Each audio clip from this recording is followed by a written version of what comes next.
Dears, good morning. എല്ലാവർക്കും നമസ്കാരം. മൗനരാഗത്തിൻ്റെ ഇന്നത്തെ വിശേഷത്തിലേക്ക് എല്ലാ കൂട്ടുകാർക്കും സ്വാഗതം കേട്ടോ. അപ്പം അതിനു മുന്നേ നിങ്ങൾ ആരെങ്കിലുമൊക്കെ ആദ്യമായിട്ടാണ് നമ്മുടെ ഈ ഒരു ചാനൽ കാണുന്നതെങ്കിൽ നിങ്ങൾക്ക് ഇഷ്ടപ്പെട്ട് കഴിഞ്ഞാൽ ഇപ്പം തന്നെ ഒന്ന് ലൈക്ക് ചെയ്തേക്കണേ. നേരെ നമുക്ക് കിരണിൻ്റെയും കല്യാണിയുടെയും ഒക്കെ ഇന്നത്തെ വിശേഷത്തിലേക്ക് പോയാലോ. അങ്ങനെ ദാ നമ്മുടെ പ്രകാശം കൊടുത്ത ഉടുപ്പുമായിട്ട് വീട്ടിലേക്ക് വന്നിരിക്കുകയാണ് കല്യാണിയും കിരണും കൂടി. ദീപയുടെ അടുത്ത് ചെന്നിട്ട്, ദേ കണ്ടോ അമ്മേ, ഇതാണ് അയാൾ ഇന്ന് എത്തിച്ചു തന്ന ഉടുപ്പ്. എന്തായാലും അയാൾക്ക് ഇതിനുള്ള മറുപടിയൊക്കെ ഞാൻ കൊടുത്തു തന്നെയാണ് വിട്ടിരിക്കുന്നത്. എൻ്റെ മോളെ, ഇയാളിങ്ങനെ നമ്മുടെ പിന്നാലെ നടന്ന് ഓരോ കാര്യങ്ങൾ ചെയ്തു കഴിഞ്ഞാൽ എന്താ ചെയ്യുന്നത്? അമ്മേ, അമ്മ വിഷമിക്കുമൊന്നും വേണ്ട. അയാൾ ഈ ഉടുപ്പ് തന്നത് ഞാൻ വാങ്ങിച്ചിട്ടൊന്നുമല്ല. അയാൾ അതാ മേശപ്പുറത്ത് വയ്ക്കുകയാണ് ചെയ്തിരിക്കുന്നത്. പിന്നെ എനിക്ക് ഇയാൾ എന്തൊക്കെ കാണിച്ചു കൂട്ടിയാലും ആ പഴയ പ്രകാശനെ ആയിരിക്കും എൻ്റെ മനസ്സിൽ ഓർമ്മ വരിക.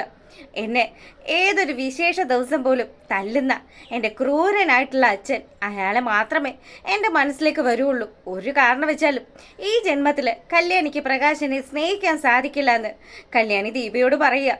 അപ്പം ഇതൊക്കെ കേട്ട് കഴിഞ്ഞപ്പം ദീപ പറയുന്നുണ്ട്, മോളെ, നീ ഇനി ഒരിക്കലും അയാളെ ഈ 7 അയലൊക്കത്ത് അടുപ്പിക്കരുത്. ദേ, അമ്മ പറയുന്ന കാര്യങ്ങൾ മോൾ എപ്പോഴും മനസ്സിൽ വെച്ചേക്കണം.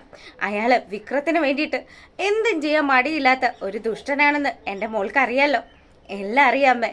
ഞാനും അതുതന്നെ അമ്മേ ഇവളോട് പറഞ്ഞതെന്ന് നമ്മുടെ കിരണും കല്യാണിയോടായിട്ട് പറയുക. അപ്പം കാദംബരി ചേച്ചിയുടെ വീട്ടിലും ചെന്ന് അയാൾ ഉടുപ്പ് കൊടുത്തു എന്ന് പറഞ്ഞല്ലോ, അതും ശരിയാ മോളെ. കാദംബരി എന്നെ വിളിച്ചിട്ടുണ്ടായിരുന്നു, അവളുടെ അടുത്തും ചെന്നു. പിന്നെ രതീഷിന് ഇയാളുടെ എല്ലാ കള്ളക്കളികളും അറിയാവുന്നത് കൊണ്ട് ഒരു കാരണം വെച്ചാലും രതീഷ് പ്രകാശിനെ വീട്ടിൽ കയറ്റാനായിട്ട് സമ്മതിക്കത്തില്ല എന്നും കിരൺ പറയുക. അങ്ങനെ ഇവർ ഈ കാര്യങ്ങളൊക്കെ സംസാരിച്ചുകൊണ്ട് നിൽക്കുമ്പം, അല്ല ഇനി എന്താ മോളുടെ ഭാവം? ഈ ഉടുപ്പ് എന്ത് ചെയ്യാനാ? കല്ലുമുന് കൊടുക്കാനാണോ?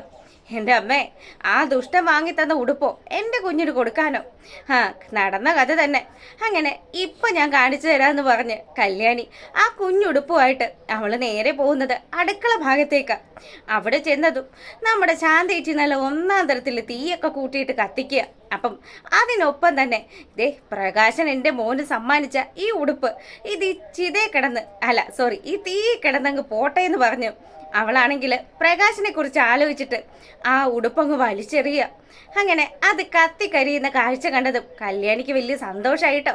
കല്യാണി ഇങ്ങനെ ആലോചിക്കുക, ഒരു കാലത്ത് ഒരു ഉടുപ്പ് പോലും വാങ്ങിത്തരാത്ത മനുഷ്യനാ, എന്നിട്ട് ഇപ്പം ആരോരും ഇല്ല സഹായത്തിനെന്ന് മനസ്സിലാക്കിയിട്ട് അയാൾ ഞങ്ങളുടെ വീട്ടിൽ കയറിക്കൂടാ നോക്കുക. എന്തായാലും ശാന്തേച്ചി ഈ കാഴ്ച കണ്ടതും ശാന്തച്ചേച്ചി വന്നിട്ട് നമ്മുടെ കല്യാണിയോട് പറഞ്ഞു, എൻ്റെ മോളെ, നീ ഇപ്പം ചെയ്തത് നല്ല ഒന്നാം തരത്തിൽ എനിക്ക് ഇഷ്ടപ്പെട്ടു. എന്തായാലും എൻ്റെ മോള് അവനെ ഈ വീട്ടിലേക്ക് അടുപ്പിക്കുകയും ചെയ്യരുത്. പിന്നെ എനിക്കും ഉണ്ട് ചില കാര്യങ്ങളൊക്കെ ചെയ്യാനായിട്ട്. ഇനി ആ പ്രകാശൻ എന്ന് പറയുന്ന മാരണം ഈ വീട്ടിലേക്ക് വന്നു കഴിഞ്ഞാലുണ്ടല്ലോ, ഞാൻ തിളച്ച വെള്ളം അയാളുടെ മുഖത്തൊഴിക്കും. എന്തായാലും അത് ഞാൻ ചെയ്തിരിക്കും മോളെ. ശാന്തേച്ചിക്ക് ഇഷ്ടമുള്ള കാര്യങ്ങൾ ചെയ്തോന്ന് പറഞ്ഞ് അങ്ങനെ ഇവർ വർത്തമാനം പറഞ്ഞുകൊണ്ട് നിൽക്കുമ്പോൾ ദീപയും വന്നു. എന്തായാലും നന്നായി മോളെ, അവൻ തന്ന ഉടുപ്പ് അങ്ങോട്ട് കത്തി തീരട്ടെ. എന്തായാലും അയാളെ പോലെയുള്ള ഒരുത്തനെ ഒരു കാലത്തും നമ്മൾ വിശ്വസിക്കരുത്. ആ വിക്രത്തിന് വേണ്ടിയിട്ട് എന്തും ചെയ്യാൻ മടിയില്ലാതെ നടക്കുകയായിരിക്കും പ്രകാശൻ. അങ്ങനെ ഇവരിതൊക്കെ സംസാരിച്ചുകൊണ്ട് നിൽക്കുമ്പോൾ നമ്മളെ കാണിക്കുന്നത് കല്യാണിയുടെ വീട്ടിൽ നിന്ന് മടങ്ങിപ്പോകുന്ന പ്രകാശനെയാണ്. ഒരു ഗതിയും പരഗതിയില്ല. പ്രകാശനാണെങ്കിൽ വലിയ സങ്കടത്തില്ല. എന്തായാലും കല്യാണി മോള് തന്നോടിപ്പോൾ പറയുന്നതും പ്രവർത്തിക്കുന്നതും ഒക്കെ അവളോട് ഒരു സമയത്ത് താൻ ചെയ്തതിൻ്റെയൊക്കെ ആ ഒരു പരിണിത ഫലമാണെന്ന് പുള്ളിക്കാരൻ മനസ്സിലാക്കുകയാണ്. അങ്ങനെ ഇതുമൊക്കെ ആലോചിച്ചുകൊണ്ട് പ്രകാശൻ നടന്നു വരുന്ന സമയത്ത് കറക്റ്റായിട്ട് പ്രകാശൻ നമ്മുടെ ഭാനുമതി അമ്മയുടെ മുന്നിൽ പെടുക. അപ്പം അമ്മയാണെങ്കിലോ, ആരെയാണോ കാണരുത് എന്ന് വിചാരിച്ചത് അവൻ്റെ മുന്നിൽ തന്നെയാണല്ലോ താൻ വന്ന് നിൽക്കുന്നത്. എന്തായാലും ഈ മാരണത്തിനെ കണ്ട ഇന്നത്തെ ദിവസം പോക്കാണെന്ന് പറഞ്ഞു മൂങ്ങ മുത്തശ്ശി ഒഴിവായി നടന്നു പോകാൻ തുടങ്ങിയതും, എന്താ അമ്മ എന്നെ കണ്ടിട്ട് അമ്മ ഒരു വാക്ക് പോലും മിണ്ടാതെ പോകുന്നത്? എടാ പ്രകാശ, നീ ഇതെങ്ങോട്ടേ നടന്നു പോകുന്നത്? നീ കാദംബരിയുടെ വീട്ടിൽ ചെന്നെന്ന് അവൾ വിളിച്ചു പറഞ്ഞായിരുന്നല്ലോ. അതെ അമ്മ, കാദംബരിയുടെ കുഞ്ഞിന് ഞാനൊരു ഉടുപ്പ് വാങ്ങിച്ചു കൊടുത്തു. അത് മാത്രമല്ല, കല്യാണി മോളുടെ കുഞ്ഞിനും ഞാനൊരു ഉടുപ്പ് വാങ്ങിച്ചു കൊടുത്തു. നന്നായി. നിന്നെ അവരാരും ആ അടിച്ചതിനകത്ത് കേട്ടത്തില്ല. എടാ, നിന്റെ സ്വഭാവ ഗുണം കൊണ്ടല്ലേ നിന്റെ മുട്ടുകാല് ഞാൻ തല്ലി ഒടിച്ചത്. എന്നിട്ടും അവൻ ഏന്തി ചെല്ലുകയാണ് വീണ്ടും പെൺമക്കൾക്ക് ശല്യമാകാനായിട്ട്. എടാ നീ ഒരു കാര്യം മനസ്സിലാക്കണം. ദേ എത്രയൊക്കെ നീ നല്ല പിള്ള ചമയാൻ ശ്രമിച്ചാലും ഒരു രക്ഷ ഉണ്ടാവില്ല. ദേ നിന്റെ ജീവിതത്തിൽ ഇനി ഇതൊക്കെ തന്നെ ആയിരിക്കും. ഏതെങ്കിലും വഴിയിൽ കിടന്ന് നീ ചാകൂന്നൊക്കെ മൂങ്ങ നമ്മുടെ പ്രകാശിനോട് പറഞ്ഞു. പ്രകാശം ഭയങ്കര സങ്കടത്തിൽ അമ്മയോട് പറഞ്ഞു, അമ്മ ഞാൻ ഇങ്ങനെയൊക്കെ ആവാനുള്ള കാരണക്കാരി അതിലൊരു പങ്ക് എൻ്റെ അമ്മയ്ക്കും ഇല്ലേ. അമ്മയും അമ്മ വളർന്ന ചുറ്റുപാടുമാണ് എന്നെ ഈ രീതിയിലാക്കിയത്.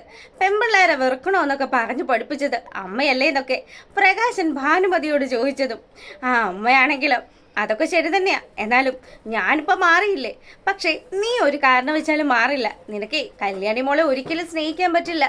അമ്മ അങ്ങനെ പറയരുത്. അമ്മ മാറിയതുപോലെ തന്നെ ഞാനും മാറി തുടങ്ങിയിരിക്കുക. ദേ കണ്ടില്ലേ എൻ്റെ പോക്കറ്റിൽ കല്യാണിയുടെ ഫോട്ടോ ഇരിക്കുന്നത് കണ്ടില്ലേ എന്ന് പറഞ്ഞ് പ്രകാശൻ പോക്കറ്റിൽ വെച്ചിരുന്ന നമ്മുടെ കല്യാണിയുടെ ഫോട്ടോ എടുത്ത് കാണിക്കുക. അപ്പൊ ഇത് കണ്ടത് മൂങ്ങ പറഞ്ഞു, സത്യം പറയടാ ഇത് എവിടെ നിന്ന് അടിച്ചു മാറ്റിയതാ? അമ്മ ഞാൻ കാദംബരിയുടെ വീട്ടിൽ പോയില്ലേ, ആ സമയത്ത് അവളുടെ ആൽബത്തിലിരുന്ന ഫോട്ടോ ഇത് ഞാൻ ആരും കാണാതെ എടുത്തതാ. കൊള്ളാം, നീ ഇത് ഫോട്ടോയിൽ നെഞ്ചത്ത് തൂക്കി നടന്നിട്ടൊന്നും ഒരു കാര്യമില്ല പ്രകാശ. നിന്റെ മോൾ ഒരിക്കലും നിന്നെ സ്നേഹിക്കാൻ പോകുന്നേയില്ല. മോള് മാത്രമല്ല, നിന്നെ ആരും സ്നേഹിക്കില്ല. പിന്നെ എന്നെ എങ്ങാനും തിരക്കി നീ ആ സ്നേഹസദനത്തിൽ എങ്ങാനും വന്നു കഴിഞ്ഞാൽ പിന്നതെ അവിടെയുള്ള അന്തേവാസികളൊക്കെ കൂടി ചേർന്ന് നിന്റെ കാര്യത്തിനൊരു തീരുമാനം ആക്കൂടാന്ന് മൂങ്ങ പറയുക. അങ്ങനെ ഒരു രക്ഷയില്ല. തൻ്റെ അമ്മയും തന്നെ കൈയൊഴിഞ്ഞു. പ്രകാശനാണെങ്കിൽ വലിയ സങ്കടത്തിൽ അവിടുന്ന് പോവുക. അങ്ങനെ പ്രകാശൻ നടന്നു പോകുന്ന സമയത്ത് മൂങ്ങ മുത്തശ്ശിത നമ്മുടെ കല്യാണിയുടെ വീട്ടിലെത്തി. എന്നിട്ട് ഇതാരെയും വന്നിരിക്കുന്നത്? അമ്മുമ്മയാണല്ലോ, ഇങ്ങ് കയറി വാ അമ്മുമ്മയെന്ന് പറഞ്ഞ് കല്യാണി വലിയ കാര്യത്തിന് നമ്മുടെ മുത്തശ്ശിയെ പിടിച്ചങ്ങ് ഇരുത്തി. അതിനുശേഷമാണെങ്കിലോ അല്ല മോളെ, ദേ പ്രകാശനെ ഞാൻ വഴി വെച്ച് കണ്ടായിരുന്നു. പ്രകാശൻ ഇവിടെ കല്ലുമോൻ ഉടുപ്പ് കൊണ്ടുവന്ന് തന്നെന്ന് പറഞ്ഞല്ലോ. അതെ അതെ, അമ്മുമ്മയ്ക്ക് ആ ഉടുപ്പ് കാണണ്ടേ? അമ്മുമ്മയുടെ മോൻ വാങ്ങിത്തന്നതാ, ഞാൻ കാണിച്ചു തരാമെന്ന് പറഞ്ഞ് കല്യാണി നമ്മുടെ മുത്തശ്ശിയും കൂട്ടിയിട്ട് പോകുന്നത് ആ ഉടുപ്പ് കൊണ്ടുപോയി കത്തിച്ച സ്ഥലത്തേക്കാ. ദേ കണ്ടില്ലേ, ചാരം പോലും ഇല്ല മിച്ചം. ഇവിടെയാ ഞാൻ ആ കല്ലുമോന് കൊണ്ടുവന്ന് ഉടുപ്പിട്ട് കത്തിച്ച് കളഞ്ഞത്. എന്തായാലും നന്നായി മോളെ. ദേ ശാന്തയുടെ കൂടി എനിക്കൊരു കാര്യം പറയാനുണ്ട്. ശാന്തേ, എൻ്റെ മോനായാലും പ്രകാശൻ ഇപ്പം എല്ലാവരാലും വെറുക്കപ്പെട്ട് നടക്കുന്ന ഒരുത്തനാ. അവൻ ഇനി ഇവിടെ എങ്ങാനും വന്നു കഴിഞ്ഞാൽ നല്ല എണ്ണ തിളപ്പിച്ചിട്ട് അവൻ്റെ മുഖത്തൊഴിച്ചോ, ആരും ഒരു കുറ്റവും പറയില്ല. അമ്മേ, അങ്ങനെയൊക്കെ ചെയ്യേണ്ടത് അമ്മ തന്നെയാ. അമ്മയാണല്ലോ അവന് ജന്മം നൽകിയതെന്ന് ദീപ പറയുക. അപ്പം ഇത് കേട്ടപ്പോൾ മുത്തശ്ശി പറഞ്ഞു, എൻ്റെ ദീപമോളെ, ഞാൻ ചെയ്യാവുന്നതിൻ്റെ പരിധി അതിനപ്പുറവും ഞാൻ ചെയ്തു കഴിഞ്ഞില്ലേ. അവൻ്റെ മുട്ടുകാല് തല്ലി ഒടിച്ചില്ലേ ഞാൻ. ഇനിയും ഞാൻ അവന് എന്താ ചെയ്യേണ്ടത്? എൻ്റെ മോളെ, എൻ്റെ മോൻ ഇനി എന്തെങ്കിലും ക്രൂരകൃത്യങ്ങൾ ചെയ്യുമെന്നാണെങ്കിൽ അവനെ കൊന്ന് ജയിലിൽ പോകാനും എനിക്ക് ഒരു മടിയില്ല എന്ന് മുത്തശ്ശി പറയുക. അങ്ങനെ ഇവരിതൊക്കെ സംസാരിച്ചുകൊണ്ട് നിൽക്കുമ്പം നമ്മളെ കാണിക്കുന്നത് നമ്മുടെ പ്രകാശനെയാണ് കേട്ടോ.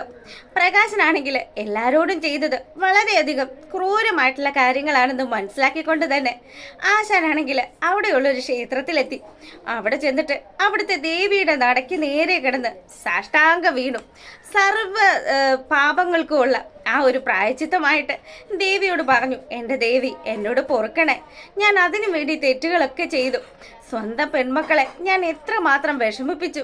ഏറ്റവും അധികം സങ്കടപ്പെടുത്തിയത് എൻ്റെ കല്യാണി മോളെയാണ്.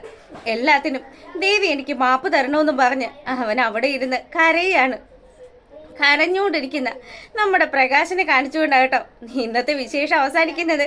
എന്തായാലും പ്രകാശൻ പല കാര്യങ്ങളും മനസ്സിലാക്കി വരുന്നുണ്ടെങ്കിലും പ്രകാശനെ അടിച്ചതിനകത്ത് കേട്ടത്തില്ല എന്നുള്ള ആ ഒരു ധാരണയിലാണ് കല്യാണിയും കൂട്ടരും ഒക്കെ ഉള്ളത്. അപ്പം ഇതിൻ്റെ പ്രൊമോയുമായിട്ട് വരുന്നതായിരിക്കും. എല്ലാവർക്കും നല്ലൊരു ദിവസം ആശംസിച്ചുകൊണ്ട് ഇന്നത്തെ വീഡിയോ വൈൻഡപ്പ് ചെയ്യാണ്. അപ്പോൾ ഓക്കെ, താങ്ക്